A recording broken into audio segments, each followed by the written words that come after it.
Hello everyone, and welcome to the Complex Cine channel. If you are new here, please consider subscribing and hitting that like button. Today, we are going to be discussing the film, The Punishment. The flickering light of the old projector cast long shadows across the small, makeshift screening room, setting the stage for a narrative steeped in the grim realities of Soviet bureaucracy. We follow the journey of a dedicated but increasingly disillusioned engineer, a man whose early career was marked by youthful idealism, a fervent belief in the transformative power of Soviet industrial might, much like those ambitious figures we see celebrated in propaganda posters of the era. His meticulous work on crucial infrastructure projects had earned him respect, yet now that very dedication seemed to be the catalyst for his undoing. The central conflict ignites when a seemingly minor oversight, perhaps a misplaced decimal point in a massive construction schematic, spirals into a full-blown investigation. The atmosphere tightens instantly. One can almost feel the chill of the state apparatus descending. This is not just a technical failure, it's a moral failing in the eyes of the party. The engineer, whose personal life mirrors the rigid structure of his professional world, a stoic wife, predictable routines, suddenly finds his carefully constructed existence under siege. The film masterfully illustrates the insidious nature of institutional paranoia. Every colleague becomes a potential informer, every friendly gesture laced with suspicion. We see flashbacks to his mentor, perhaps a seasoned factory manager who survived previous purges through quiet compliance, offering cryptic warnings that are too late to heed. This echoes the real-life pressures felt by many Soviet intelligentsia, who had to constantly calibrate their public presentation against their private thoughts. The interrogation scenes are perhaps the most harrowing. Stripped of the technical jargon that once defined his identity, the engineer is reduced to a mere subject, his expertise irrelevant against the machinery of accusation.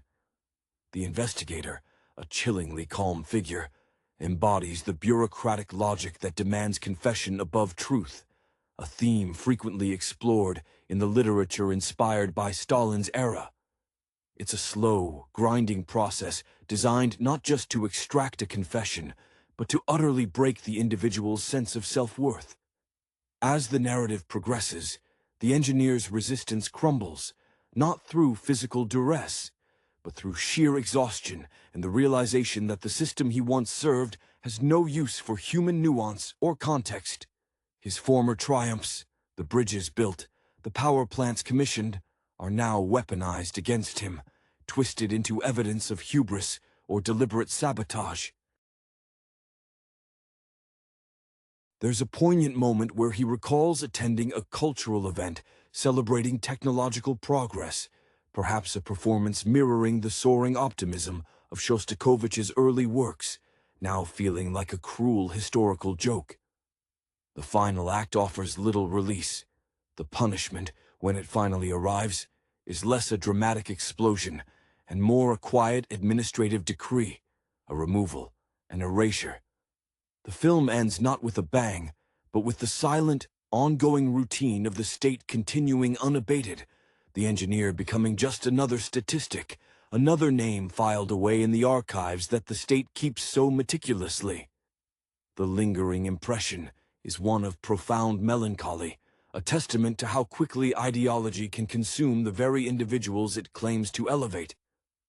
The engineer, whose name feels almost insignificant against the weight of the state apparatus surrounding him, possesses the kind of focused intensity often admired in those tasked with executing 5-year plans.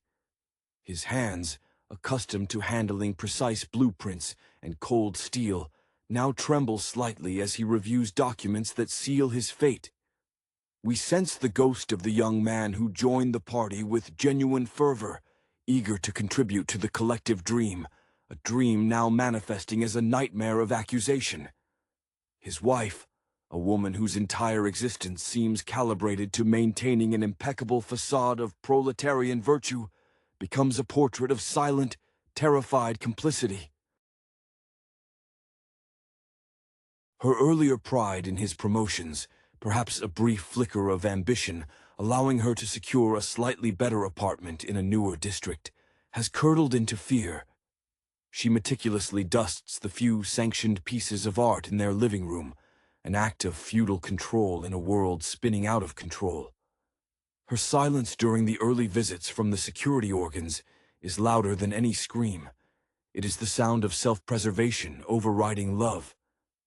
The investigator, whose name we might never learn, appears less a villain and more an embodiment of an indifferent, self-perpetuating machine.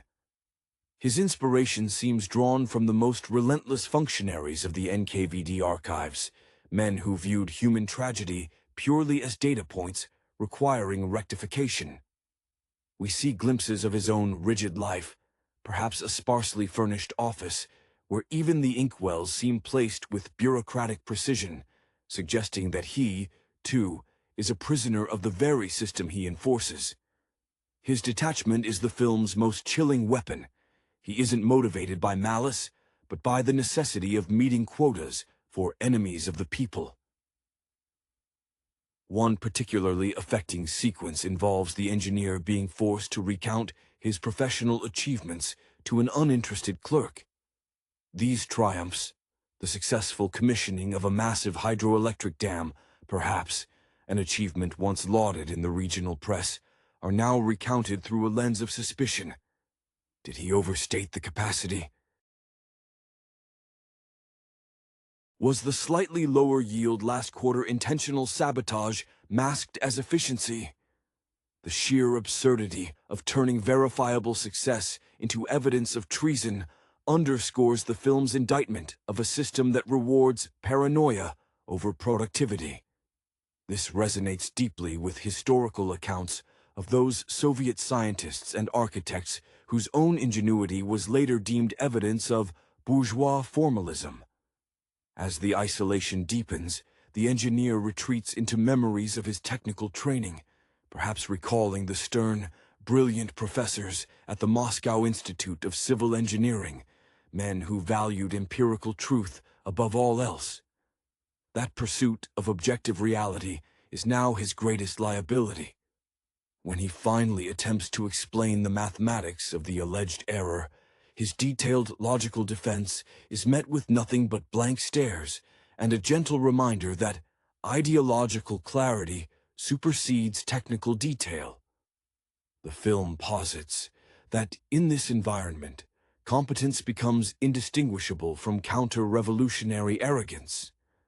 The final descent is marked not by a dramatic physical struggle, but by the internal concession that the language he speaks, the language of physics and engineering, no longer has jurisdiction in the court of political necessity.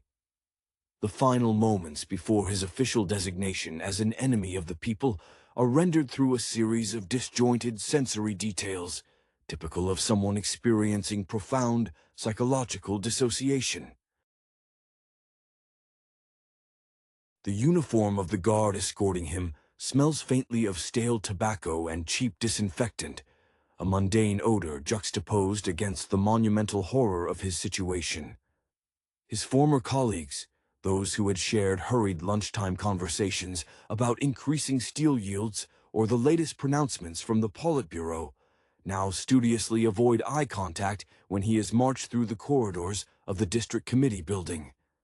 Their averted gazes are declarations of allegiance to the prevailing wind, a swift, brutal abandonment that speaks volumes about the environment fostered by constant surveillance.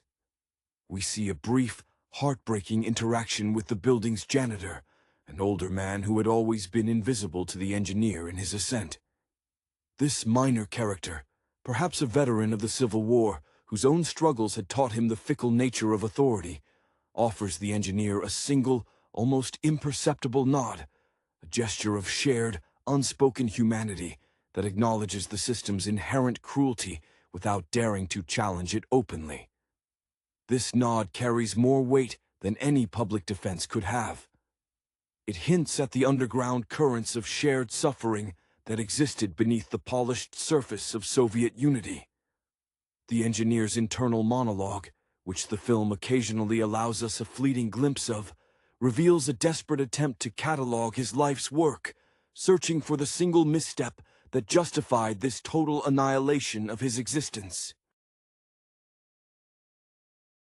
He flashes back to an early architectural drawing, perhaps a sketch of a clean, modern housing block he designed in the 1930s, full of optimistic lines, a vision of the future that has curdled into personal wreckage.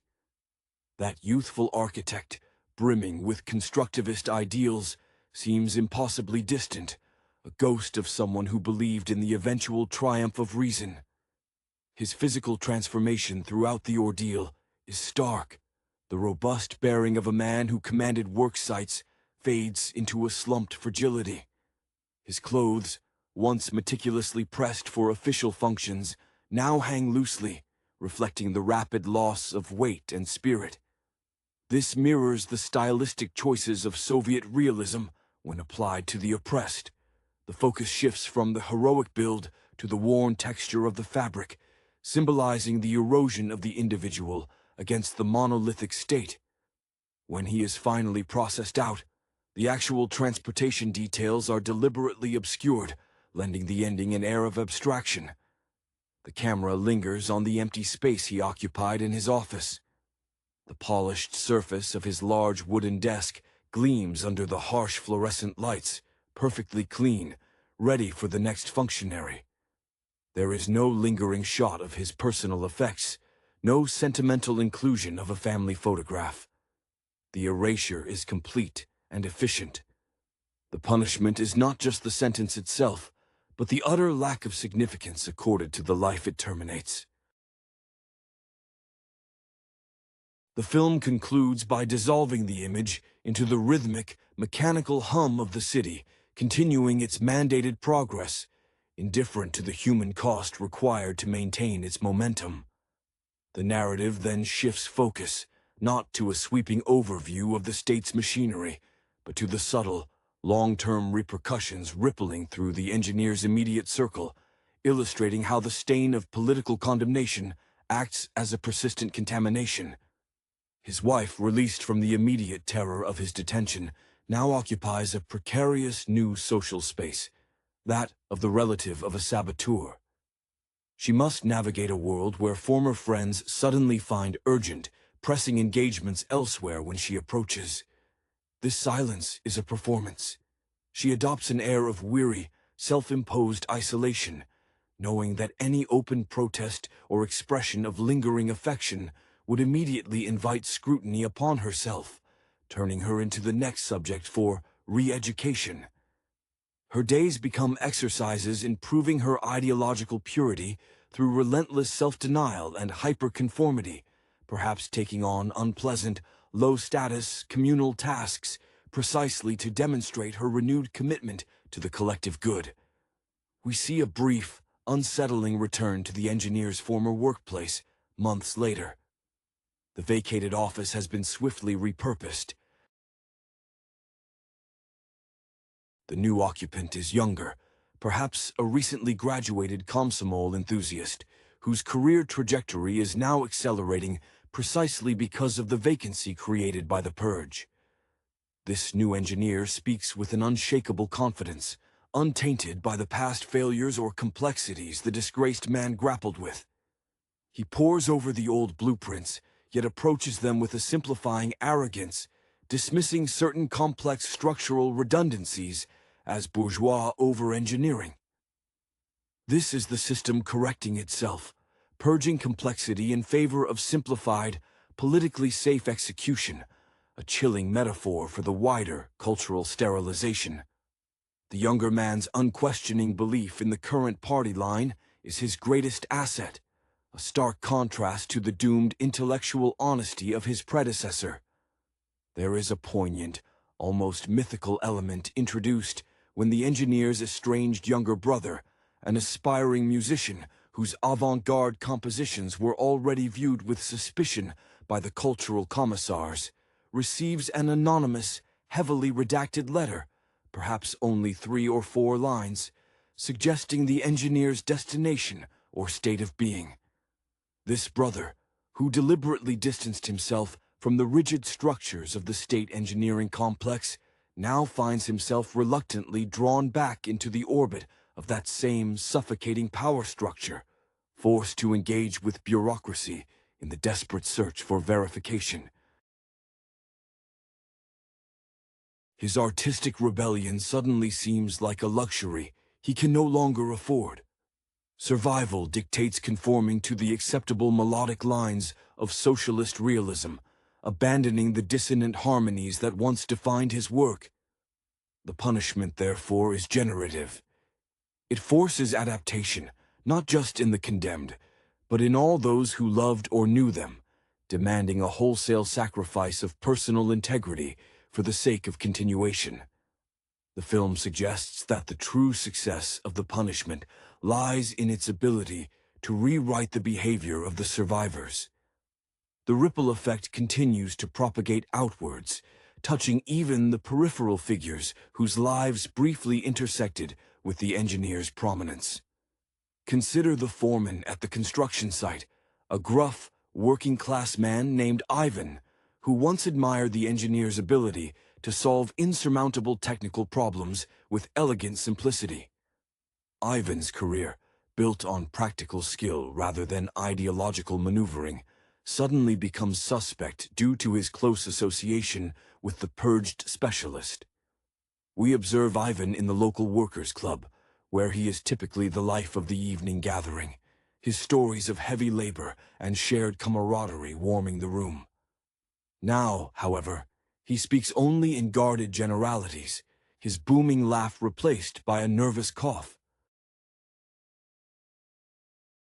He spends an inordinate amount of time publicly praising the state's swift action against the wreckers, reciting slogans he clearly barely believes, his eyes darting around the room, as if expecting a hidden microphone, even in the supposedly safe confines of the communal space. This forced performance of fervent patriotism is perhaps the most pathetic display of the punishment's reach, the degradation of honest labor into ideological camouflage. Furthermore, the film hints at the logistical afterlife of the condemned man's material possessions. There is a brief, almost ethnographic scene detailing the inventorying of the engineer's modest apartment after the wife is permitted to remain, seemingly due to her exemplary ideological record. Official clerks meticulously list every book, every piece of modest furniture. The technical manuals, the cherished, perhaps even forbidden, copies of Western scientific journals that hinted at the engineer's broader intellectual curiosity beyond the Soviet canon, are singled out. These items are not merely confiscated. They are subjected to a review process, a final ideological autopsy. One sees a young, zealous clerk with thick spectacles briefly skimming a volume on thermodynamics, perhaps recognizing the inherent danger of knowledge untethered from immediate party directives. The final disposition of these books, whether pulped or boxed for secretive storage, is left ambiguous, but the act itself signifies the state's fear of legacy and unvetted thought. The emotional climax for the wife arrives not in a grand confrontation, but in a quiet moment of accidental discovery. While cleaning a seldom-used storage cupboard, perhaps while hiding away some forbidden personal memento of her husband's, she finds a small, hidden compartment containing not revolutionary tracts or evidence of espionage, but a collection of meticulously preserved wildflower specimens pressed carefully between sheets of tracing paper. These specimens represent a completely apolitical, almost romantic engagement with the natural world, a hidden life utterly removed from the steel and concrete of Soviet industry. For a fleeting instant, the engineer is revealed to her not as a state failure or a political problem, but as a vulnerable man seeking beauty. This discovery unleashes a brief, silent flood of grief and rage, not against the system that took him, but against the suffocating environment that forced him to hide such simple, harmless passions. This secret knowledge becomes her heaviest burden, a silent testament to the human spirit crushed beneath the weight of enforced uniformity, ensuring that even in absence, the punishment continues to dictate the confines of her existence. The weight of that hidden collection of wildflowers, that fragile testament to a life lived in private nuance, ultimately proves too much for the wife to bear in silence indefinitely, though her compliance must remain outwardly absolute. Her reaction is not a public outcry, but a subtle, almost imperceptible shift in her routine of self-flagellation. She begins leaving a single unopened window cracked during the cold night hours, a minuscule act of defiance that invites dampness and chill into their regulated living space, a physical manifestation of the internal disorder the system tried to suppress. It is a private, passive acknowledgement of the engineer's hidden humanity, a tiny, symbolic concession to the beauty he cherished. Meanwhile, the musician brother, now forced to compose bland, state-approved marches for local anniversaries, finds his own artistic stagnation mirroring the fate of his sibling. His compositions become technically proficient, but utterly soulless, the kind of music that fills public squares without ever touching the heart. He remembers the engineer once telling him that true structural integrity requires both aesthetic vision and adherence to physical laws. The brother now realizes that in this new reality, adherence to ideological law obliterates all genuine aesthetic vision. He occasionally sketches musical notations that are deliberately messy, scratched out with heavy charcoal, only to furiously erase them when his landlady, a known informant always concerned with neighborhood propriety, pauses too long outside his door. His inspiration, once driven by a desire to explore complex emotional landscapes, has been channeled into the desperate, daily composition of survival. The film then uses a recurring visual motif to underscore the pervasive nature of the state's oversight, the official public notice board. When the engineer was first arrested, his photograph, perhaps a formal, stern portrait from a technical journal, was pinned up alongside a terse announcement detailing his exposure as a class enemy. Now, months later, the notice board has been updated. The engineer's announcement has been replaced by a crisp, glossy promotional poster celebrating the achievements of the young, newly promoted Komsomol engineer who took over his post. A vibrant image of progress designed to obscure the preceding act of destruction. Yet, in a moment of masterful visual editing, the camera focuses on the old, faded residue left on the board where the engineer's picture once hung. A faint, rectangular discoloration, a ghost image that proves that even efficient bureaucratic erasure leaves behind a trace, a reminder of the temporary nature of authority and the permanent scars on memory. This cycle of replacement and forced forgetting is the true, enduring punishment. It is not the isolation, but the mandated participation in the falsification of history. The engineer's former student, a bright young man who idolized the disgraced engineer's innovative approach to material stress testing, is now tasked with formally presenting a paper debunking his mentor's foundational theories at a local technical seminar. This student, torn between intellectual loyalty and the immediate threat to his own burgeoning career, delivers the denunciation with visible physical strain. His hands grip the podium too tightly. His voice cracks when he uses the required vocabulary of denunciation. He is not an informer by nature, but a victim forced to sacrifice his intellectual integrity on the altar of political expediency, thereby becoming an unwitting agent in the destruction of the very legacy he once admired.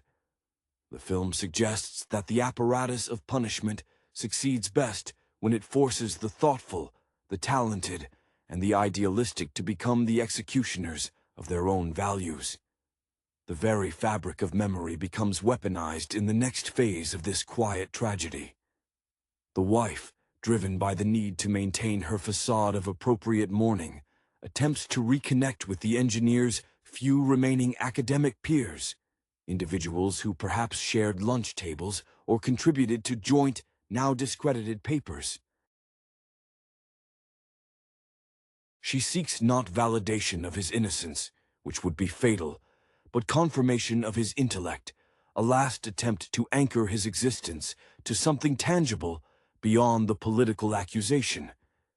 Yet these former colleagues, those whose careers were built on navigating the precarious ice flows of political loyalty, meet her with practiced, cold incomprehension. They recount their shared past with the engineer, but sanitize it ruthlessly, editing out any sign of independent thought or intellectual deviation. Conversations become labyrinthine exercises in double-speak, where acknowledging the engineer's brilliance is only permissible if immediately followed by a condemnation of his alleged recklessness, a meticulous performance designed to signal their continued utility to the state. One such academic, a chemist whose career thrived on steady, incremental research rather than risky innovation, offers the wife a particularly chilling piece of evidence. He presents her with a finalized, official version of a joint research paper they had worked on years prior. Comparing it to the initial draft she finds tucked away in a drawer, she sees that every nuance suggesting uncertainty, every admission of preliminary findings, has been scrubbed clean. The final product presents their work as flawlessly executed, fully realized dogma from the outset. This realization is devastating. Not only was the engineer punished for a perceived flaw, but his entire body of collaborative work is being rewritten to suggest an arrogant overconfidence from the start, effectively retrospectively validating the charges of hubris. The film then transitions to a stark portrayal of the consequences for the physical infrastructure the engineer once championed. The grand hydroelectric dam, once his pride, now suffers from unexplained, minor maintenance issues. The new, ideologically pure management team hesitates to call in outside specialists, fearing that any request for aid might draw suspicion to their own competence. Instead, they attempt quick, politically expedient fixes, mirroring the superficiality of the ideological cleansing. We see scenes of hurried, poorly executed repairs being rushed through under the glare of inspection lights, the very steel and concrete the engineer had so painstakingly accounted for, now yielding under pressure due to compromised methods. The system, in purging the complex thinker, has inadvertently introduced systemic fragility, a slow-motion failure that no one is politically permitted to address openly. The final scene showing the musician brother offers a melancholic resolution to his own internal struggle. He is conducting a small, state-sponsored youth orchestra in a performance of the very march he was coerced into writing. As the music swells, loud, simplistic, and aggressively optimistic, the brother stands rigidly on the podium. For a single sustained moment, his eyes drift away from the score and fix upon the far wall of the concert hall, where a large stylized portrait of the nation's benevolent leader dominates the space. In that gaze, there is no defiance, no hidden rebellion, only a profound, weary acceptance. He has successfully transformed his dissonance into harmony, not by choice, but by necessity. The punishment has successfully transmuted creative potential into obedient utility, completing the cycle of erasure and conformity that began with the engineer's fall. The narrative lingers on the concept of utility, examining how the state apparatus immediately repurposed the human wreckage left by the engineer's conviction. We observe the apparatus of documentation being turned against itself. A clerk in the vast, echoing municipal archives, whose job description centers on the meticulous filing of citizens' histories, begins the slow, systematic process of consigning the engineer's entire professional and personal file to the lower tiers of storage, the section reserved for politically neutralized histories. This clerk, a woman whose ambition lies in climbing the ranks through perfect adherence to procedure, handles the thick dossier with a chilling detachment, marking specific pages for ideological review before final sequestration. This bureaucratic ritual is more final than any prison sentence. It's the sterilization of influence. Her internal struggle, if she possesses one, is purely logistical, ensuring the proper sequence of stamps and signatures to avoid personal accountability should the file ever be called for again.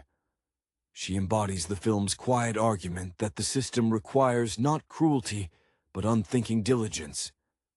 As she catalogues the engineer's achievements, the early recognition, the letters of commendation, she seems wholly unmoved, viewing them merely as historical data, points that now require recategorization under the heading of cautionary tale. The focus then shifts briefly to the engineer's former living space, now occupied by a family deemed more ideologically sound, perhaps a decorated factory worker and his brood.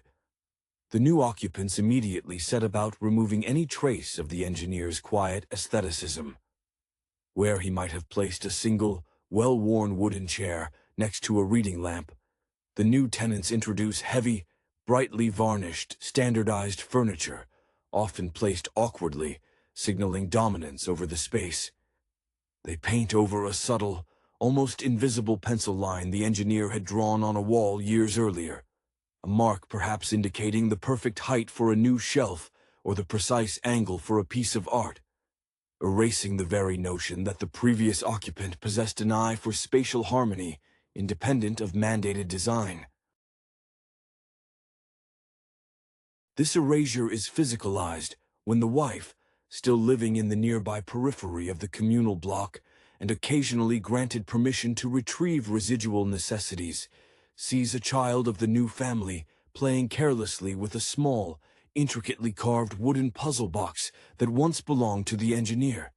This box, a complex mechanism demonstrating subtle woodworking skill, is now being used roughly, its precision mechanism abused until the pieces jam.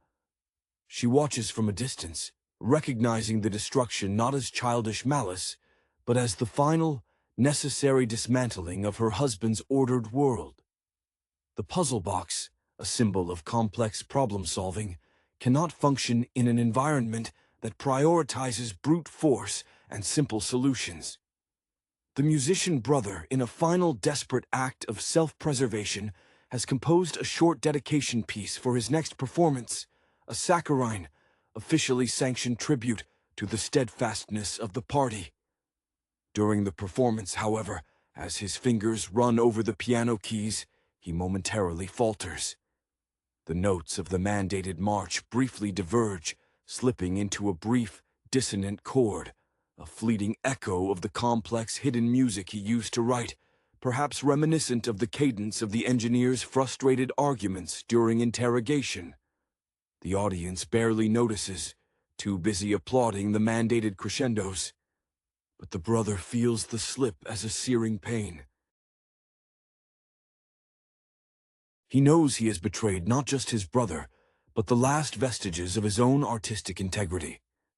The punishment has successfully cultivated a culture where even the most personal forms of expression, be it engineering precision or musical counterpoint, must either conform or be publicly and painfully suffocated.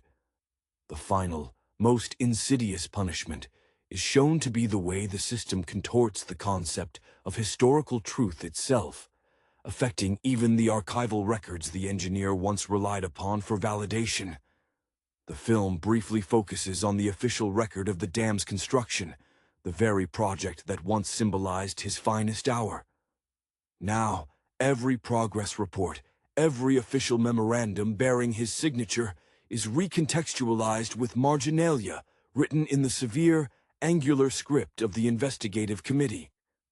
These additions are not merely corrections, They are philosophical amendments, reinterpreting technical decisions as evidence of latent ideological weakness. A note detailing the precise ratio of concrete aggregate, once a mark of his commitment to structural longevity, is now captioned with the judgmental phrase, "Excessive complexity suggests bourgeois formalism and unnecessary expenditure."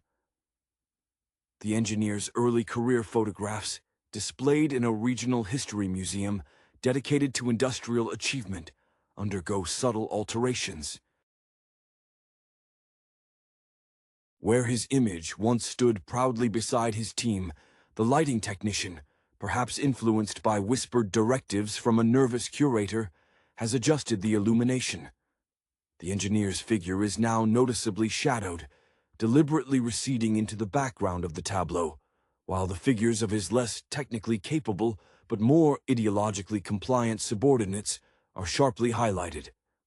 This visual manipulation enacts a literal demotion within the historical narrative, shrinking his contribution until he is merely a blurry footnote in the success of others.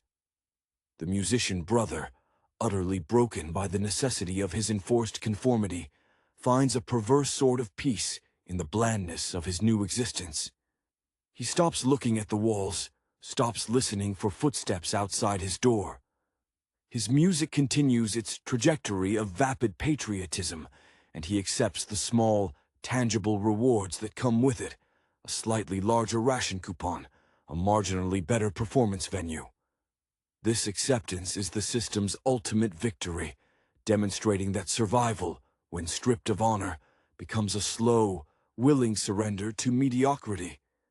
He never speaks of the engineer again, not even to his wife, having learned that shared memory is a liability too heavy to carry. The film's concluding shot is not on any of the surviving characters, but on the engineer's empty chair at the long-abandoned design bureau table. A single shaft of dust-moted sunlight illuminates the worn wood where his hands once rested. The chair remains, precisely positioned, but the space around it is empty, cleaned of any personal trace. No stray pencil, no misplaced technical drawing, no trace of the wildflower dust the wife discovered. It is the ultimate statement on political erasure. The machinery of industry continues its scheduled rotation. The infrastructure remains standing, but the mind that conceived and perfected crucial parts of it has been systematically excised from the narrative, leaving behind only a perfectly functional void. The punishment is not death, but the successful abolition of one's necessary role in the ongoing story of the state. The profound emptiness left by the engineer's removal becomes a space that the state rushes to fill, a vacuum demanding immediate ideological occupation. In the immediate aftermath, there is a flurry of activity around the engineer's former design firm, a demonstration of Soviet efficiency in neutralizing threats and promoting successors. We see the young Komsomol enthusiast, the one who so eagerly presented the refutation of his mentor's theories, attempting to replicate the engineer's celebrated work on a new regional housing project. He operates with an almost frantic energy, eager to prove that the system's investment in him was sound. However, his reliance on simplified formulas and his unwillingness to engage with the complex variables that the disgraced engineer mastered leads to visible compromises in the design. The prefabricated concrete panels, sourced quickly to meet the revised, accelerated timetable, do not align perfectly. Tiny, irreparable gaps appear where precision was once guaranteed. This visible imperfection, though publicly dismissed as minor construction wear, becomes a private, festering reminder for those who understand the original standards. The wife, now reduced to performing monotonous, repetitive tasks in a communal laundry facility, a role emphasizing physical endurance over intellectual contribution, finds a peculiar, passive connection to the crumbling infrastructure. As she processes endless yards of rough, state-issued linen, She hears snippets of gossip from other workers, stories detailing cost overruns and unforeseen difficulties on the new housing developments. These murmurs, delivered under the guise of collective complaint against inefficiency, are the only uncensored news she receives. She doesn't react outwardly, but these fragments of failure, the state's inability to replicate her husband's nuanced competence, become the sole sustenance for her internal, unvoiced memory of him. She clings to the idea that the work itself, the integrity of the materials, will eventually betray the ideological expediency that replaced him. The music composer brother experiences a deeper psychological regression. His performance of mandatory patriotic music becomes so automatic that he begins to lose the ability to distinguish between his enforced compositions and his memory of genuine artistic creation. During a rehearsal break, he tries to sketch out a melody line, intending it to be a complex personal reflection, but his hand instinctively renders the simple, repetitive rhythmic structure of the state march he is required to play.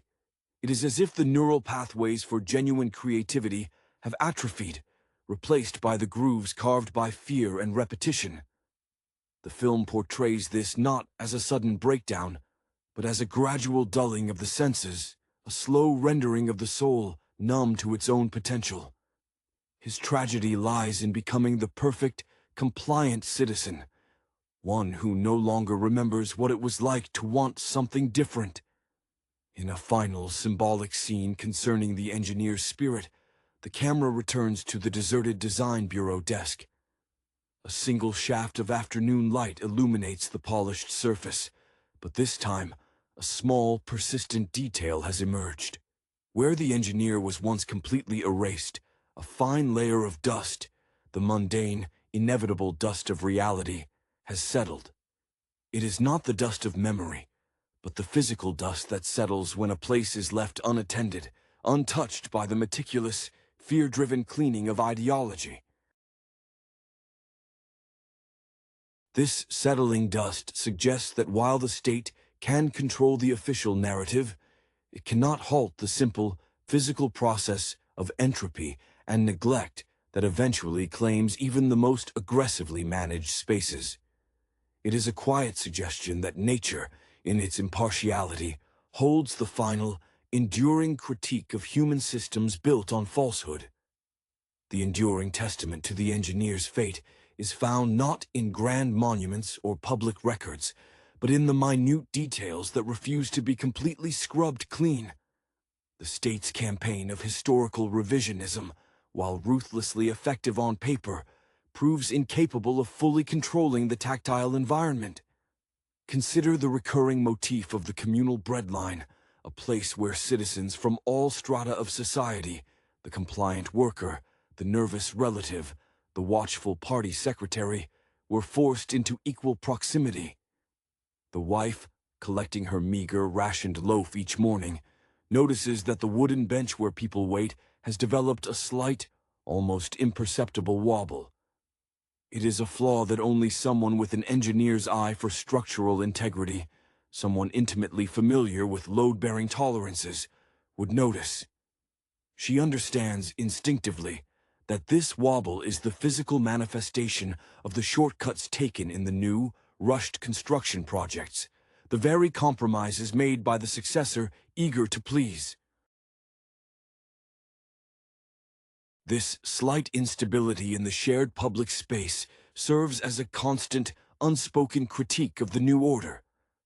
The musician brother, while continuing his dull, state-sanctioned performances, finds one avenue for very subtle, veiled communication, the dedications read aloud before each piece. Officially, these are effusive praises for party achievements. However, he begins to introduce minute, almost musical pauses, rests, that stretch just beyond the socially acceptable limit. These pauses are not musical errors. They are acts of linguistic resistance. When he dedicates a piece to Comrade B for his unwavering commitment to a pause that lasts just long enough to suggest another name, the state's eternal progress. The pause itself becomes the message. It forces the audience to fill the silence, briefly reintroducing the possibility of thought, even if that thought is immediately suppressed by the resumption of the saccharine melody. It is a fleeting act of intellectual sabotage, performed with the only tool he has left: timing. The film returns briefly to the archives, now overseen by the same meticulous female clerk who filed the engineer away. She is promoted, celebrated for her faultless dedication to bureaucratic hygiene. Yet, in a chilling display of the system's self-perpetuating paranoia, she is now tasked with reviewing the files of other clerks who handled the engineer's case. She meticulously searches for any lapse in procedure, any instance where a stamp was slightly crooked, any delay in stamping the final decree. The suspicion inherent in the system turns inward, demanding constant policing of the policing mechanism itself. She discovers that the investigator who interrogated the engineer used slightly non-standard official stationery for his initial summation. This tiny infraction, a failure of material adherence, is enough to trigger a minor internal review of the investigator himself. The implication is clear. In an environment where truth is fluid, adherence to process becomes the only tangible, verifiable reality, and even that is subject to ruthless scrutiny. The narrative suggests that the engineer's most lasting impact is purely negative, the caution his fate instilled. In the final sequence, we see a group of young apprentices being led through a massive, recently completed factory hall, a space that the engineer himself had designed for optimal workflow. The tour guide, a nervous functionary, points out the vastness and efficiency, but his voice drops to a near whisper when discussing the maintenance access points. He emphasizes that every bolt, every panel, must be checked twice, 3 times, not because the design is flawed, but because we must ensure that the smallest oversight does not invite the kind of external analysis that brought disruption here before.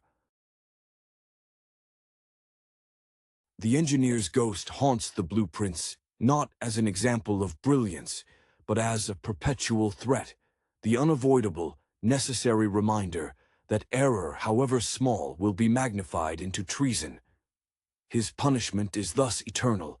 He is transformed from a contributor into a cautionary symbol, whose absence dictates every future action, forcing perpetual vigilance based on fear rather than foresight. The ultimate legacy of the engineer's eradication is manifested in the chilling standardization of language within the professional sphere.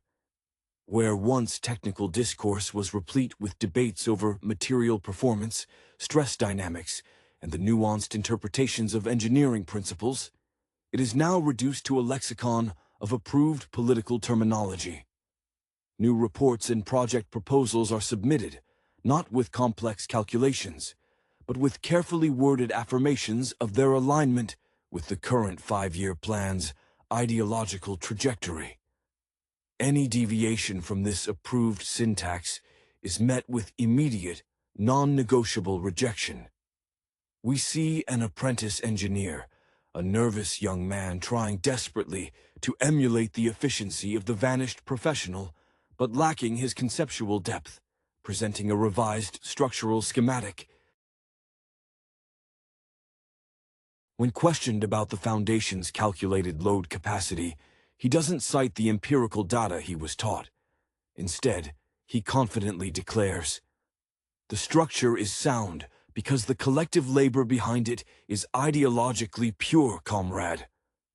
The supervising official nods approvingly, marking the report with a bold red check mark.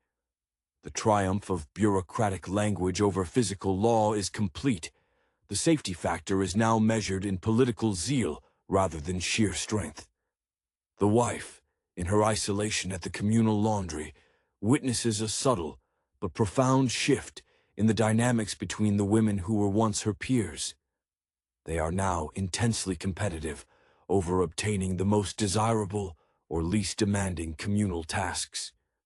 This scramble for minor privileges highlights the atomization of society. Any sense of shared struggle has been replaced by a zero-sum game for minuscule survival benefits.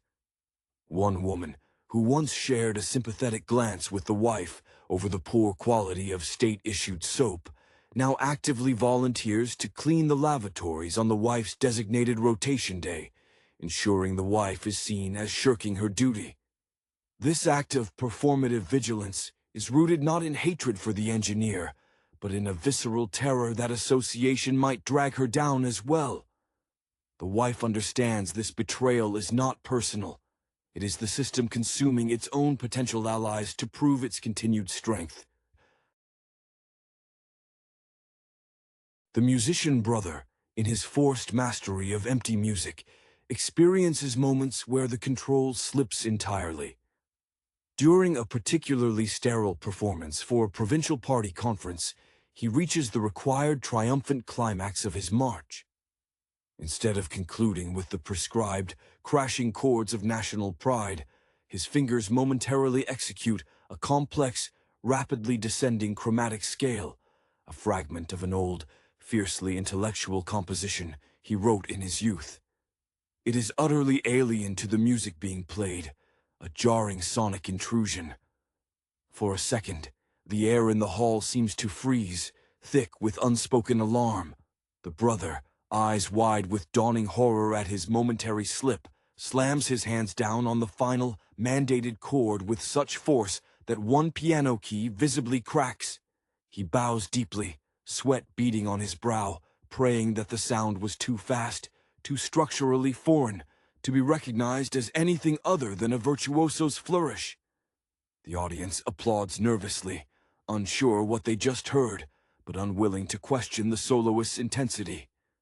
The final image returns not to a physical location, but to a lingering shot of the engineer's former technical library, now locked away in the deep storage vaults of the district party headquarters. The camera focuses on the spines of the confiscated volumes, their titles in German, English, and Russian, representing a world of scientific discourse now deemed subversive.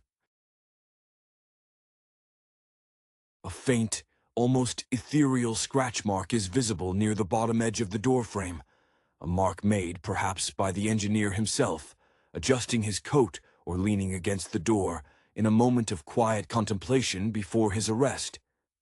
This mark, too small for any official inventory, too insignificant for bureaucratic review, remains.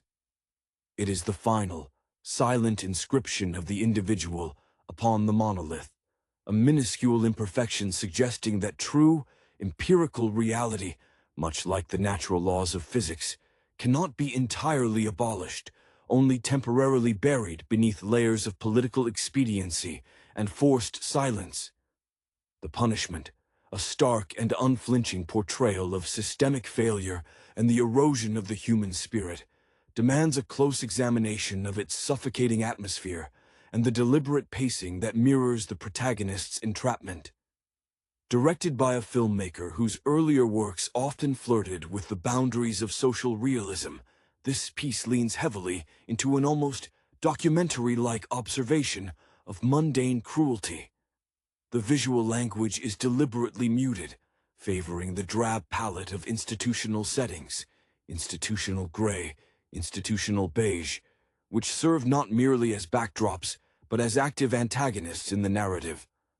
The central figure, often unnamed or reduced to a mere administrative designation, embodies a profound weariness that seems etched into the very fabric of the performance.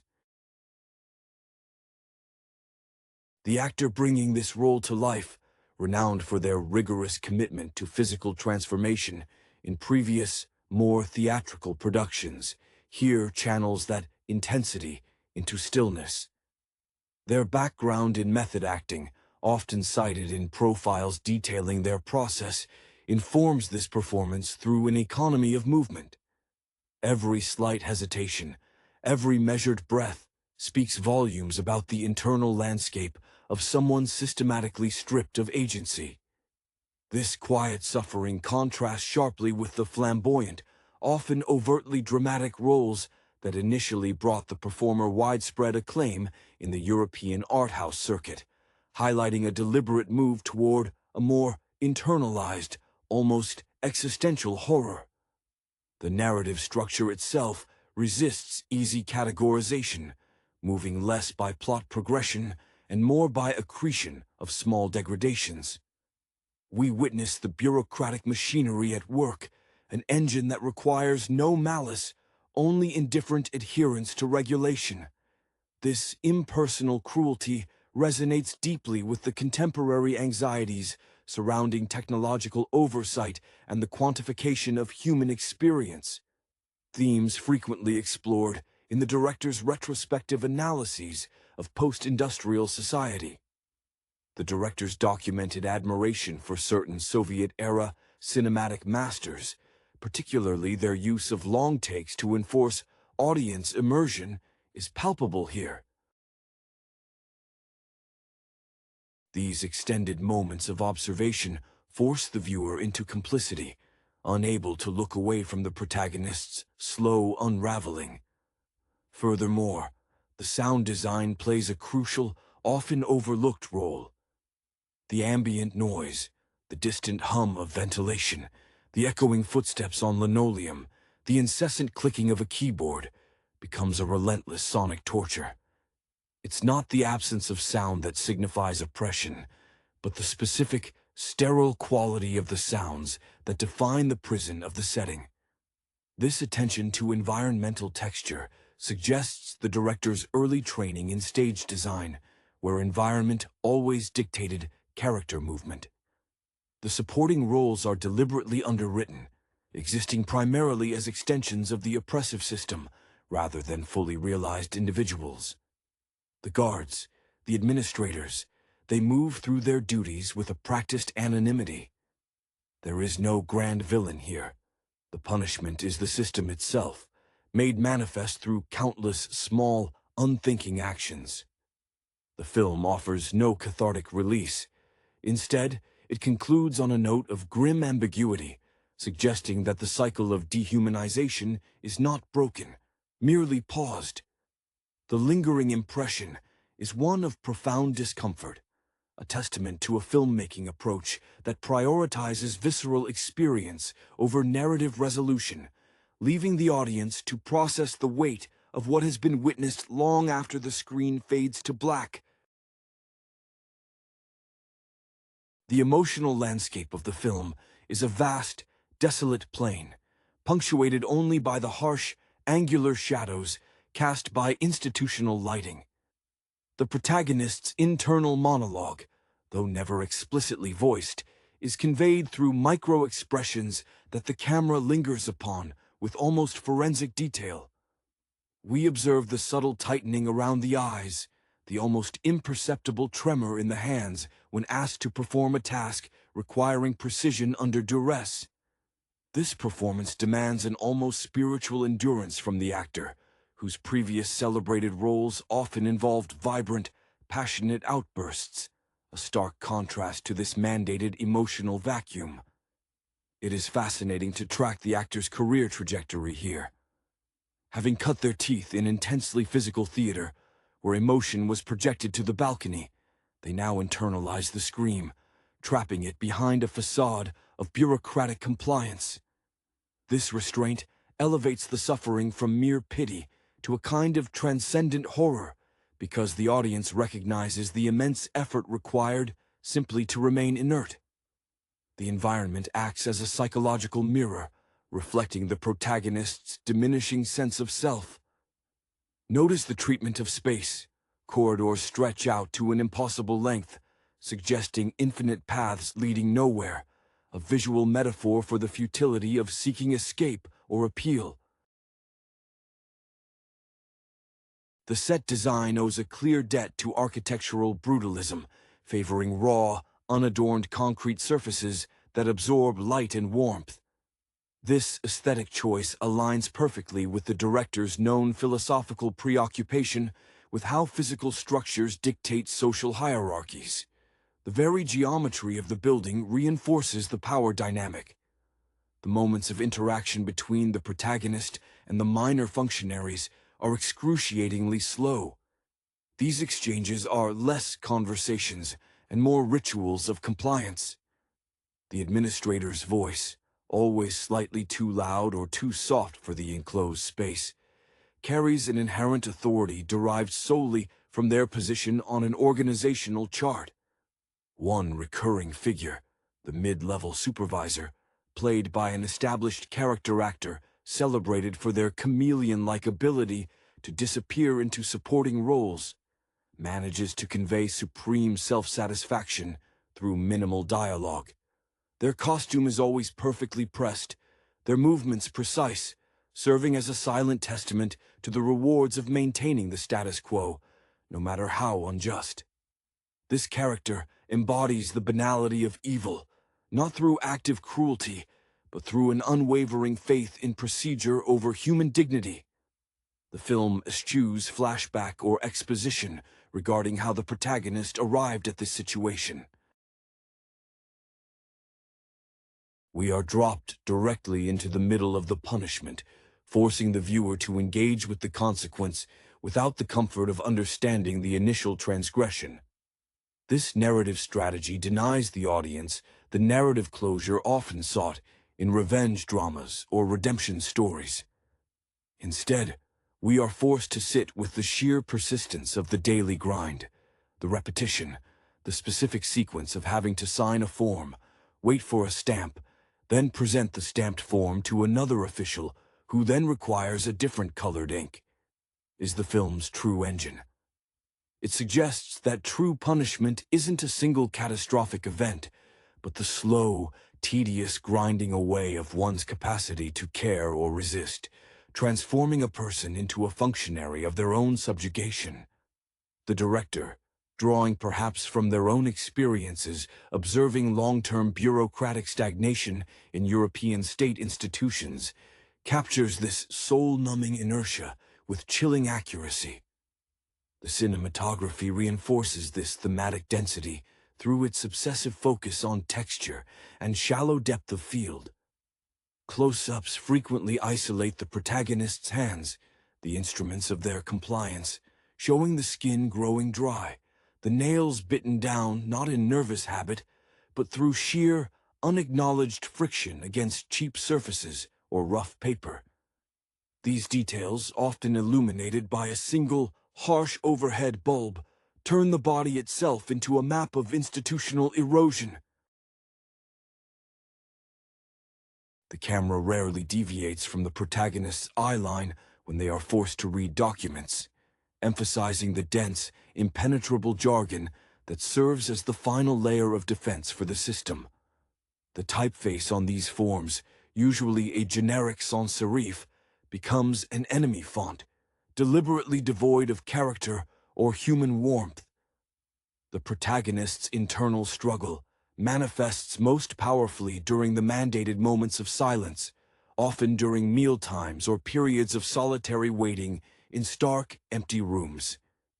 In these instances, the actor relies entirely on controlling the muscle tension in the neck and shoulders. For an actor whose earlier breakthrough involved highly physical, almost dance-like sequences expressing emotional turmoil, a recall to their early training in expressive movement theater, this forced stillness is a form of reverse choreography. Every impulse to shift weight, to sigh audibly, must be suppressed, resulting in a highly controlled, almost vibrating tension beneath the surface. This restraint is far more expressive of fury and despair than any outburst could have been, suggesting that the true act of rebellion left to the oppressed is the maintenance of their own physical self-control in the face of chaos. The subtle shifts in the supporting cast's demeanor are also telling. While generally anonymous, there are fleeting moments where a guard might exhibit a flicker of recognition or perhaps even unease when looking at the protagonist, a brief, human crack in the facade. These moments are immediately suppressed, often through a sharp clearing of the throat or an abrupt change of subject back to procedure. These minor characters, many of whom are established veterans of the national cinema, known for playing authoritative figures with unwavering conviction, avoid grand gestures of malice. Their threat lies in their predictability. They are reliable cogs, and it is this reliability that proves more terrifying than any sudden act of violence. Their complacency is the oxygen that feeds the punitive structure. The film's influence seems rooted in a direct engagement with the cinematic legacy of depicting modern alienation, particularly drawing parallels to the protracted psychological portraits found in certain mid-century European art house films focused on moral inertia. Yet, where those earlier films might have offered a sliver of philosophical transcendence or intellectual awakening, the punishment offers only exhaustion. The light quality, which remains consistently flat and shadowless during administrative interactions, only deepens into an impenetrable blackness during the brief, isolated nighttime sequences, offering no comforting visual respite. The environment itself is engineered to prevent the subconscious from ever relaxing its guard, ensuring that the punishment extends beyond the official working hours, permeating the characters' dreams, if the film ever allows them the luxury of sleep. The genius of the work lies in its refusal to offer the audience the intellectual distance afforded by traditional narrative explanation. We are simply placed inside the experience, forced to share the protagonist's increasingly heavy, oxygen-deprived reality. The protagonist's very physical relationship with gravity seems altered by the constant psychological pressure. It is not merely fatigue. There is a conscious decision in the way they hold their body, slightly lowered, shoulders perpetually tensed, as if bracing for an expected impact that never quite lands with full force, remaining instead as a series of continuous, low-grade jolts. This posture subtly differentiates them from the other inhabitants of the institution, the functionaries who move with a practiced, almost springy efficiency born from the belief in their own righteousness, or, at least, their security within the hierarchy. The camera often frames the protagonist from a slightly low angle during moments of confrontation, emphasizing the oppressive height of the ceiling and the administrative desks. Yet paradoxically, this angle fails to instill a sense of defiance. Instead, it underscores the sheer scale of the mechanism arrayed against the single individual.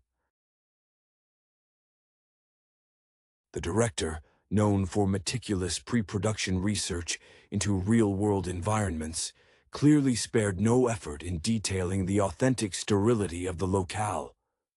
Reports surrounding the production mention that specialized lighting rigs were employed not to beautify the setting, but to precisely replicate the sickly yellow-white hum of cheap fluorescent tubes common in outdated public buildings. This dedication to verisimilitude extends to the props.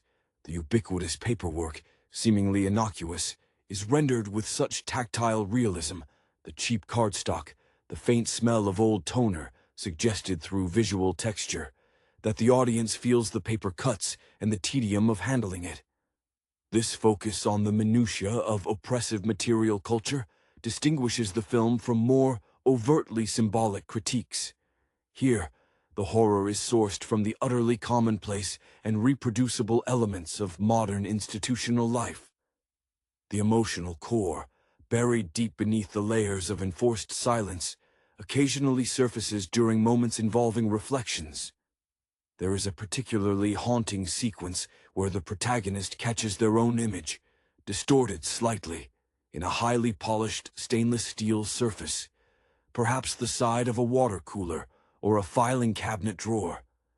In that brief instant, the actor allows a flicker of self-recognition, a horrifying moment of seeing not themselves, but the shell the system is molding them into. This moment of self-alienation is perhaps the most emotionally resonant in the entire film, surpassing any overtly dramatic scene. It is a silent acknowledgement of identity forfeiture. The performer, whose early training emphasized the vital importance of the mirror in theatrical rehearsal for calibrating external projection, uses this reflection as the ultimate stage, displaying the internal devastation that the external world is forbidden to see. The film's ultimate commentary rests on its refusal to grant the protagonist an interior life that is easily decipherable or relatable to the privileged viewer. We do not receive explanatory voiceovers or convenient dramatic turns. Instead, the narrative arc is defined by the protagonist's gradual adoption of the system's own language of scarcity and efficiency. By the final reel, their movements are almost as regulated as those of the guards, their responses clipped and devoid of inflection. This isn't defeat in the dramatic sense, it is assimilation into inertia. The punishment is successful not because it broke the character's will, but because it successfully taught them the rules of non-resistance, turning the victim into a perfectly optimized, if hollowed out, component of the very machine that oppresses them. This chilling conclusion forces the viewer to confront whether their own resistance, lived outside the frame of the film, is anything more robust than the protagonist's final, quiet compliance. The pervasive sense of temporal distortion within the film deserves specific attention, as the meticulous pacing serves to dismantle the very concept of linear progression for the protagonist. Time is no longer measured by external events, but by the completion of arbitrary administrative checkpoints. This subjective experience of duration is heightened by the film's reliance on extreme long takes during transitional periods, walking from one designated zone to another, waiting for a door to unlock, or simply standing immobile in a designated waiting area. These sequences, sometimes lasting several minutes with minimal camera movement, transform the simple act of waiting into an exercise in sustained psychological endurance, mirroring the actor's documented commitment to maintaining intense emotional states during prolonged stage performances before they transitioned fully to screen work. Here, the endurance is inverted. It is not about projecting emotion outward, but about containing it inward until the containment itself becomes the performance. The director's inspiration, often traced back to early 20th century European philosophical texts wrestling with anonymity in the modern city, manifests visually in the recurring motif of obscured faces. When other personnel are briefly visible in the background or in passing interactions, their features are often slightly out of focus, turned away from the camera, or partially hidden by bureaucratic paraphernalia, a high stack of folders, the brim of a cap. This deliberate aesthetic choice prevents the audience from establishing empathetic connections with anyone other than the central figure, reinforcing their profound isolation. The few actors who do appear with clarity, often those in positions of minor authority, like the clerk responsible for dispensing supplies, deliver their lines with a chilling, almost robotic lack of inflection, suggesting that the system demands not just obedience, but the proactive erasure of personal dialect or mannerism. Emotionally, the film manages to elicit a specific kind of empathetic exhaustion from the viewer, distinct from mere sadness or anger. It is the feeling of having run a marathon where the finish line keeps receding. The protagonist's resistance, subtle though it is internalized into physical habits that become almost subconscious rituals of defiance. A specific way of gripping a pen, a minute delay before handing over a required document, a refusal to meet the eyes of a superior unless explicitly ordered. These are not cinematic breakthroughs, but the small, pathetic acts of retaining a sliver of selfhood. For the actor, whose training emphasized the physical articulation of internal conflict, these tiny concessions to the self must have been agonizingly difficult to calibrate, balancing on the razor's edge between observable rebellion and instantaneous punishment. They are micro-rebellions that only the viewer, intensely focused by the film's suffocating framing, can perceive. Ultimately, the punishment functions less as a story with a discernible beginning, middle, and end, and more as a prolonged examination of a pressure cooker environment. The soundtrack, outside of the sterile ambient noise, features almost no musical score until the very final moments, and even then, the music is dissonant, feeling more like a structural failure in the soundproofing than a deliberate emotional cue. This sonic austerity forces the audience to listen to the tiny, human sounds emanating from the protagonist, the friction of cloth on skin, the swallow of saliva, making these mundane biological functions seem monumental against the vast, uncaring backdrop of concrete and regulation. The film leaves behind not a memory of action, but a lingering tactile sensation of being perpetually confined, a direct consequence of the director's successful translation of abstract societal controls into tangible, sensory deprivation. The psychological weight of the confinement manifests most acutely in the protagonist's interaction with light and shadow, creating a visual grammar of paranoia. The institutional lighting, as previously noted for its harshness, also lacks any discernible rhythm or pattern that might suggest the passage of a natural day. Instead, the illumination seems arbitrarily switched on and off, creating moments of sudden, blinding exposure followed by stretches of oppressive, dull uniformity. During these illuminated segments, the protagonist often appears excessively exposed, their every flaw and sign of exhaustion magnified under the unforgiving glare, suggesting that surveillance is not merely external, but woven into the very fabric of the environment's illumination. This visual treatment contrasts sharply with the actor's celebrated work in historical dramas, where chiaroscuro was often employed to romanticize struggle. Here, light serves only to reveal degradation without offering redemption. The relationship between the protagonist and the few objects they are permitted to possess, a thin, worn blanket, a standard-issue utensil, becomes intensely fraught with symbolic meaning. These objects are not tools for comfort, but artifacts of standardization, their uniformity designed to strip any lingering sense of personal ownership. The camera often focuses on the protagonist's careful manipulation of these items, treating them with a reverence bordering on the obsessive. This hyper-attentiveness to inanimate possessions betrays a desperate human need to exert control over something, however trivial. It's a silent dialogue with the self. I still dictate how this spoon rests on this tray. This nuanced portrayal of clinging to routine reflects the director's documented interest in existential philosophy, where the maintenance of small personal habits is the final bulwark against the void.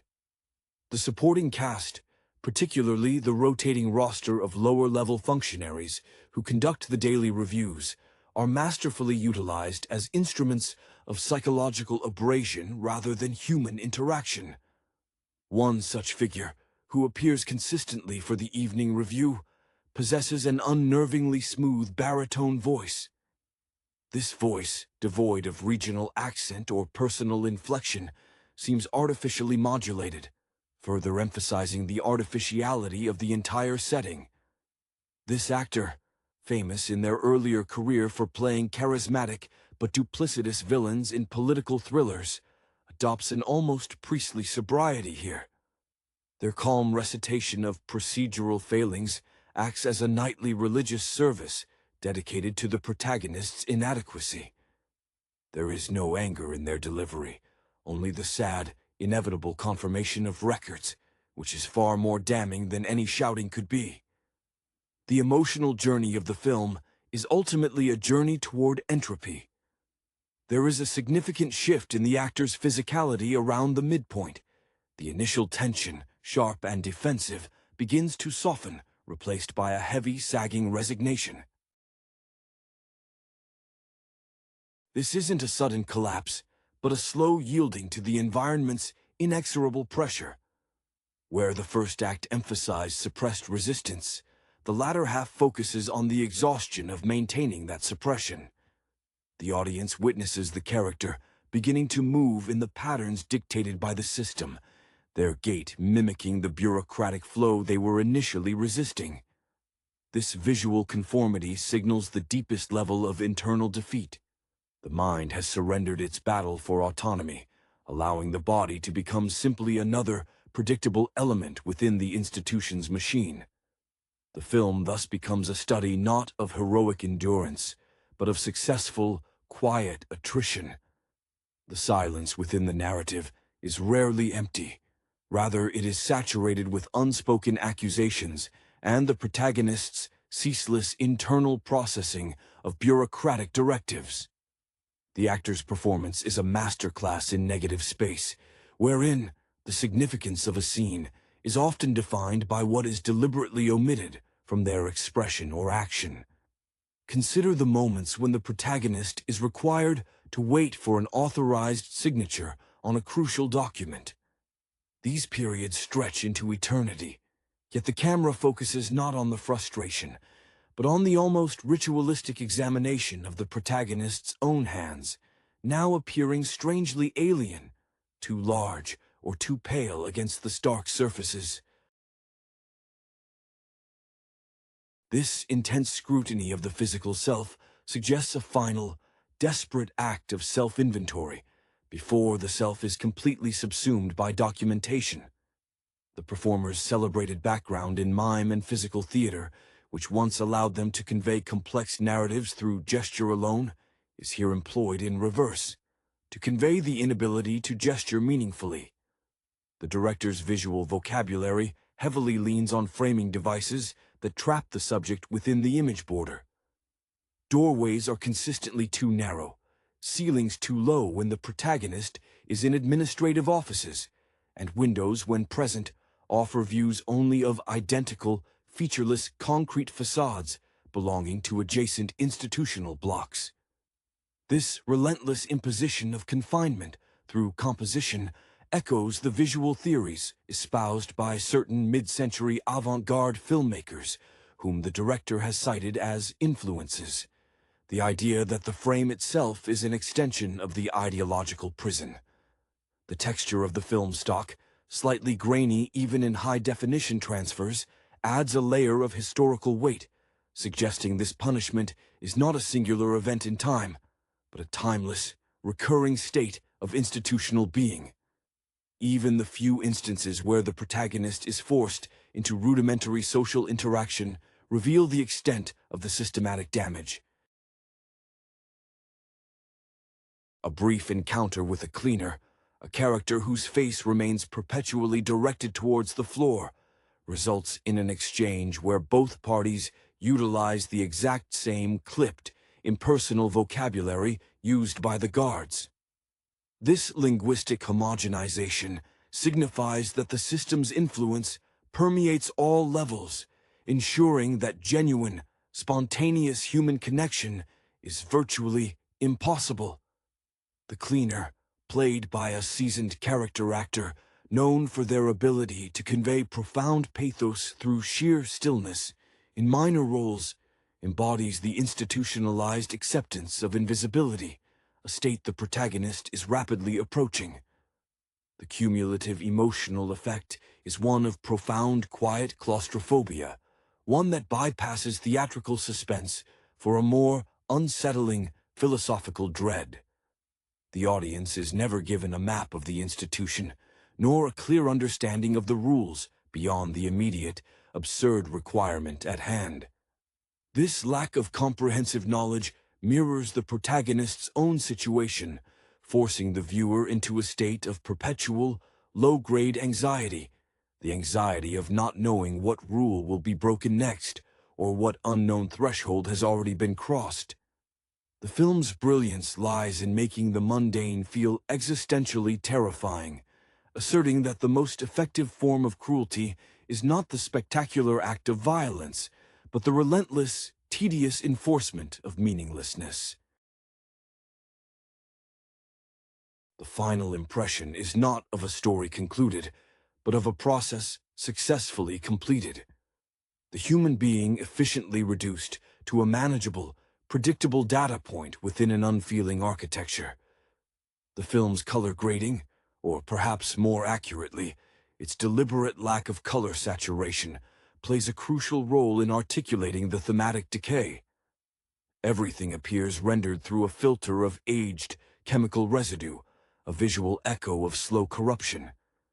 Even the synthetic materials used for institutional furniture, the molded plastic chairs, the laminate tabletops, seem to absorb the scant available light rather than reflect it, giving the entire environment a heavy, matte finish. This aesthetic choice deliberately counters the vibrant palettes often favored in earlier works by the director, who once specialized in hyper-stylized, emotionally charged set pieces. Here, the muted tones suggest a world bled dry of passion, where even the memory of color is suspect. The actor portraying the protagonist uses incredibly subtle shifts in eye focus to communicate internal turmoil that dialogue would only betray. During moments of intense administrative interrogation, where the questions are circular and designed purely to assert dominance, the actor occasionally allows their gaze to drift fractionally past the interrogator's ear, not as an act of disrespect, but as a momentary, subconscious reach for a space beyond the immediate, suffocating reality. This fleeting distraction is usually caught by the interrogator, prompting a sharp, punitive repetition of the question, forcing the focus and the consciousness back to the present degradation. This small act of visual evasion highlights the actor's profound understanding of internalized resistance. The battle is fought entirely within the optical nerve. Furthermore, the film handles the passage of mundane time through sound cues related to maintenance, rather than the protagonist's actions. The predictable, rhythmic squeak of a janitor's cart passing down a corridor at an unvarying time each day, or the dull clang of a distant service door closing, become the only reliable temporal markers. These sounds, impersonal and external to the protagonist's suffering, serve to underscore their own subjective experience as irrelevant to the institution's schedule. For the director, who reportedly spent time observing the operational rhythms of large, impersonal government facilities.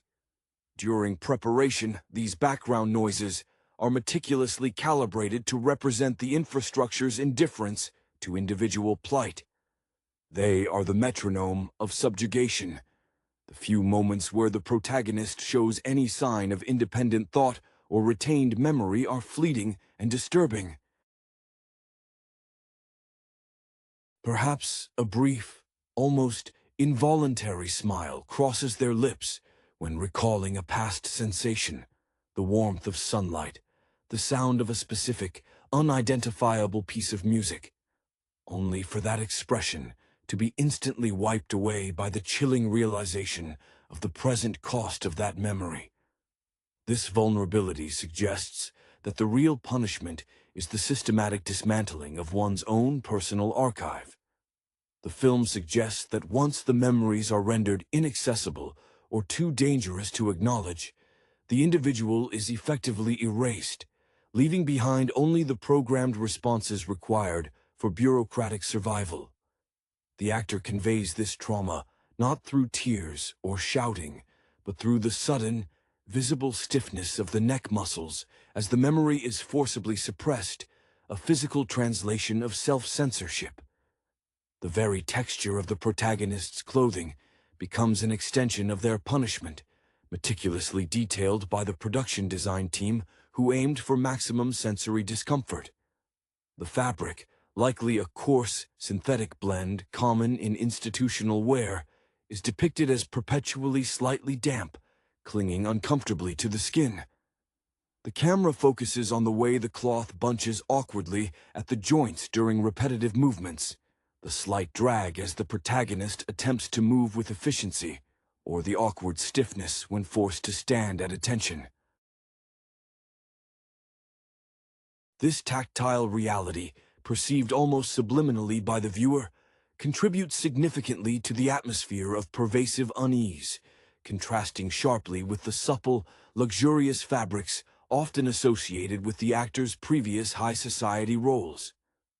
The transition from silk and tailored wool to this abrasive anonymity highlights the totality of the character's fall.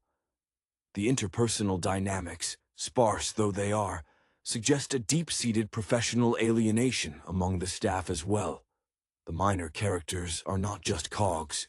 They are individuals actively participating in self-deception to survive within the rigid structure. Notice the brief, almost imperceptible moment when the head administrator takes a sip of water from a plastic cup, his eyes darting around the room before he does so, suggesting an ingrained paranoia that extends even to moments of private refreshment.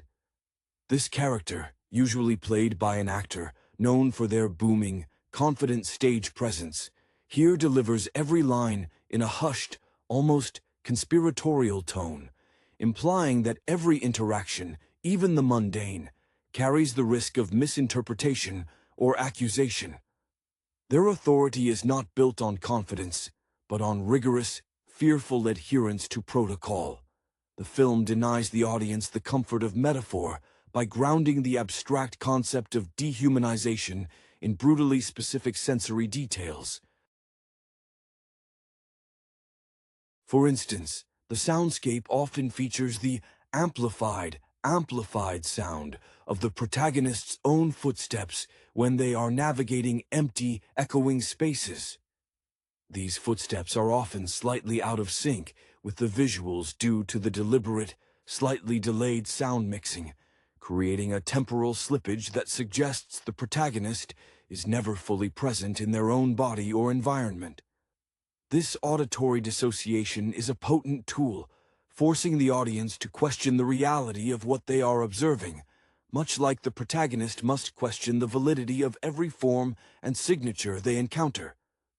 Perhaps the most devastating emotional beat is found not in any confrontation, but in the protagonist's complete cessation of outward reaction to predictable indignities.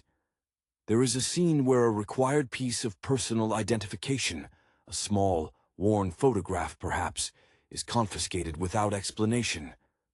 Initially, the actor's muscles tense, signaling an immediate, visceral protest.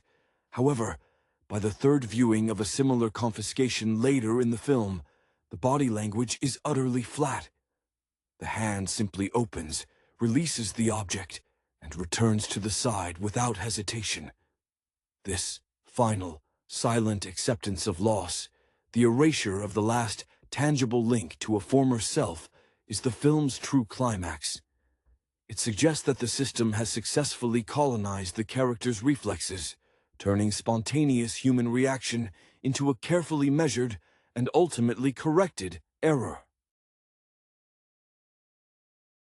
The punishment is complete when the desire to fight dissolves into the learned efficiency of compliance. The directorial gaze maintains an almost scientific detachment throughout, observing the protagonist's degradation with the unflinching focus of a biologist studying a trapped specimen. This lack of sentimental framing is key to the film's unsettling power, ensuring the audience remains intellectually engaged with the process of oppression rather than lapsing into simple pity. The camera often utilizes a fixed lens and tripod setup, rarely indulging in dynamic movement, which mirrors the protagonist's own restricted mobility. When the camera does move, it is typically a slow, almost imperceptible track forward, used exclusively to force closer proximity to a moment of acute psychological strain, a slight tremor in the hand while signing, or the momentary failure to recall an identification number. This controlled movement highlights the director's mastery of cinematic syntax, using directorial gesture sparingly to maximize impact. The actor's internal journey is subtly charted, through their interaction with routine physical necessities, such as hydration or basic sanitation. The moments of drinking water are particularly revealing. The water itself is always presented in identical, nondescript plastic cups, and the act of drinking is performed with a mechanical efficiency, eyes fixed on some distant, unseen point. This suggests that even the most primal biological needs are now filtered through the lens of institutional compliance, devoid of pleasure or relaxation. For an actor whose early career was defined by embodying passionate, self-indulgent figures demanding the spotlight, this forced austerity in basic living becomes a monumental display of disciplined alienation. They have effectively transformed the act of sustaining life into another administrative task. The relationship with mirrors and reflective surfaces, beyond the brief self-recognition noted earlier, serves a further purpose, demonstrating the internalization of the gaze of authority. In several scenes, the protagonist seems to unconsciously adjust their posture or facial expression upon entering a highly polished area, even when certain they are unobserved. This suggests the conditioning has moved beyond mere external awareness. The system has successfully installed an internal sensor that anticipates surveillance. The environment itself has become the protagonist's own warden. This subtle mirroring behavior is far more damning than any overt act of defiance, showcasing the deep, pervasive erosion of autonomous self-perception. The narrative deliberately avoids any establishing context for the protagonist's supposed transgression. This omission is intentional, suggesting that in this bureaucratic totality, the reason for punishment is irrelevant. Only the execution matters. The lack of a clear backstory denies the audience the traditional mechanism of narrative justification. If the protagonist were a clear villain or an obvious victim, the film would become a morality play. By rendering the initial cause opaque, the film forces the viewer to confront the structure itself as the primary antagonist, a system so robust it requires no moral justification for its ceaseless machinery of control. The final, chilling realization is that the punishment is not a reaction to a past action, but the continuous, self-sustaining function of the apparatus itself. The architecture of the film extends beyond mere concrete and sterile lighting. It actively manipulates the protagonist's perception of duration, turning minutes into vast, empty epics.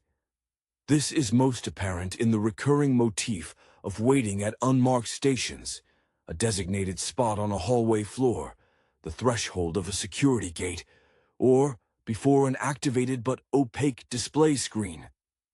During these protracted waits, the actor employs a technique of near invisibility, consciously minimizing all autonomic movements.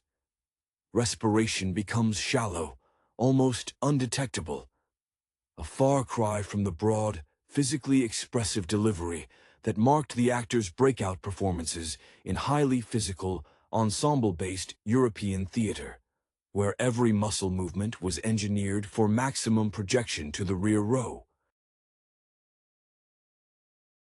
Here, that projection is inverted, turned inward, until the physical self seems to shrink away from the effort of existing. The director's choice of wide-angle lenses for many interior shots, while emphasizing the oppressive scale of the environment, paradoxically shrinks the figure of the protagonist within the frame. This compositional strategy forces the viewer's eye to catalog the surrounding emptiness, the identical placement of fire extinguishers, the uniform spacing of ceiling tiles, rather than focusing solely on the immediate human drama. It asserts that the environment's geometry is the primary character, an immutable law against which the protagonist's ephemeral existence is constantly measured and found wanting. This visual insistence on structural dominance aligns with the director's documented fascination with early 20th century modernist architecture, viewing its rigid forms as the physical manifestation of societal control. The few emotional releases permitted are deeply unsettling because they are almost involuntary biological responses misinterpreted as errors. A dry cough, unsuppressed in a moment of tension, results in immediate, disproportionate administrative correction, teaching the protagonist that even the body's natural functions are subject to regulation. The actor portrays these involuntary movements with exquisite pain, as if the very act of coughing were a betrayal of a deeply ingrained, unspoken vow of absolute stillness. This heightened sensitivity to minor physical realities suggests that the system seeks not merely obedience, but the total internalization of self-monitoring to the point where self-correction becomes automatic. The sound design further complicates the protagonist's reality through selective amplification.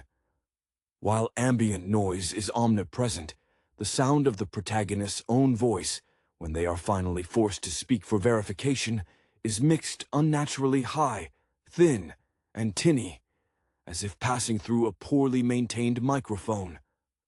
This auditory distortion suggests that even their legitimate communication is being processed and corrupted by the system, rendering their voice fundamentally untrustworthy before it even reaches the listener.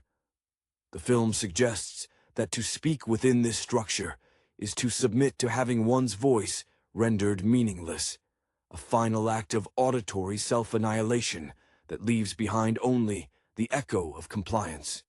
The cumulative effect is a portrait of psychic siege, where the only remaining territory of selfhood is the space immediately before the eyes lose focus entirely. Hello everyone, and welcome to the Complex Cinema channel.